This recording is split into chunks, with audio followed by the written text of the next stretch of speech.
নমস্কাৰ এইবাৰ আমাৰ এক্সামৰ বহুত ডাঙৰ কনফিউজন এটা এআই হৈছে যে এইবাৰ মানে নিগেটিভ মাৰ্ক কিমান আছে এইবাৰ 0.25 নে 1:4 নে 1:8 কিমানটা ভুল হ'লে আমাৰ 1 মাৰ্ক কটা যাব পাৰে এইটোত না বহুত मतलब কনফিউজন চলি আছে এই টপিকটোৰ ওপৰত বহুতে 1:8 কৈ আছে 1:4 কৈ আছে কোনোবাই 0.50 কয় 0.25 কয়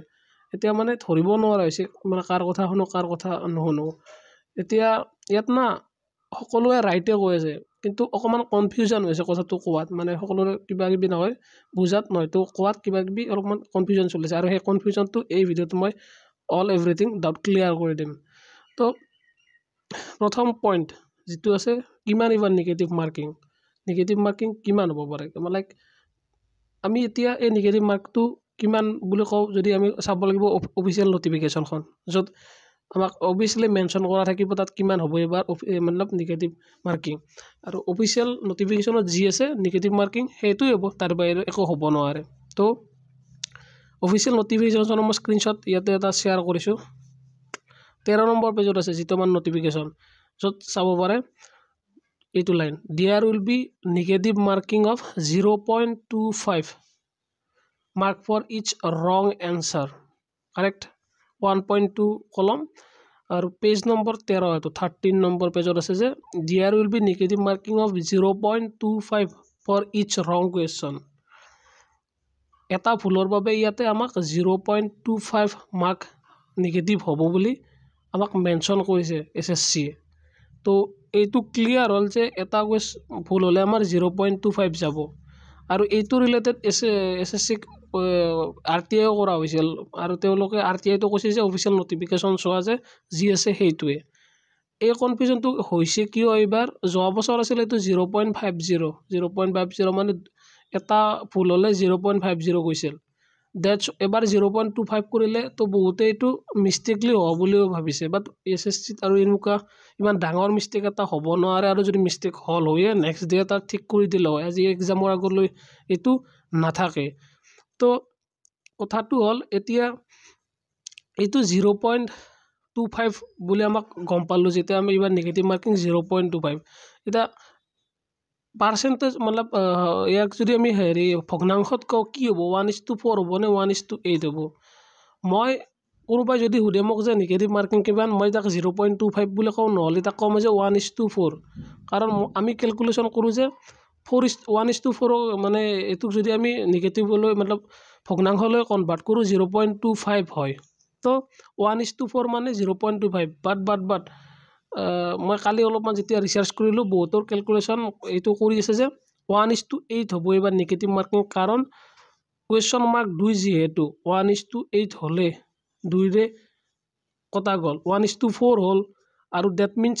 0.25 হল মাৰ্কিং তো 1:8 মানে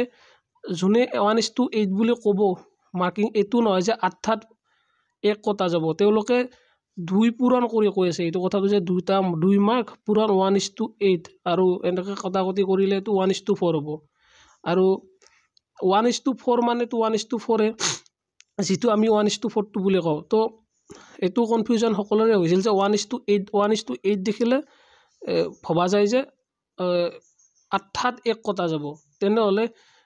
যদি 1:8 মানে অৰ্থাৎ এক কটা গলে তেতিয়াহলে অলমোস্ট 0. কিমান পৰিলৈ 0.16 মান সামথিং পৰিলৈ এটা মানে নেগেটিভ মাৰ্কিং যেটো টোটালি ৰং আছিল তো এতিয়া 1:4 হ'ব নে 1:8 সুধিলে কথা আছে এনসার এইটো হ'ব যে 1:4 এ এনসার হ'ব কাৰণ চক কটাকটি কৰিব কিয় লাগে যেহেতু 1:8 কৰিলে 2 ৰে আমি যদি 2 ৰে পূৰণ কৰি 1:8 লিখো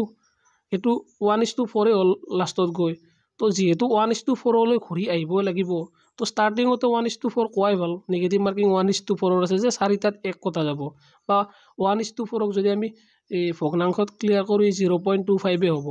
দ্যাটস ক্লিয়াৰ তো এই কনফিউজনটো সকলোৰে আই হোপ ক্লিয়াৰ হ'ল যে কিমানটা কটা গলে 1 মাৰ্ক যাব চাৰিটা যদি ভুল হ'ব তো 1 মাৰ্ক কটা যাব কাৰণ এটা 0.25 হলে দুটাত হাফ হ'ব 5 আৰু দুটাত হাফ তো চাৰিটা কোৱেশ্চন হল তো আই হোপ বুজি পালে আৰু এসএসসিৰ একো ভুল হোৱা নাই এসএসসি ভুল হ'লে নেক্সট ডে কিবা নটিচ দি দিল হয় আৰু SSCত ইমান ডাঙৰ এটা ভুল নহয় আৰু এডমিট ৰখি আছে সকলো যে এডমিটত কি থাকিব চাওক এডমিটত এটা আৰু নটিফিকেশ্যনত এটা দুটা কথা হ'বই নোৱাৰে হৈ যায় SSC যদি কালি কয় যে হেৰি আমাৰ ভুল হৈছিল 60টা কুৱেশ্যন নহয় 100টা কুৱেশ্যন আছে আৰু 500ৰ পেপাৰ এডমিটত সেনেকৈ আহে তো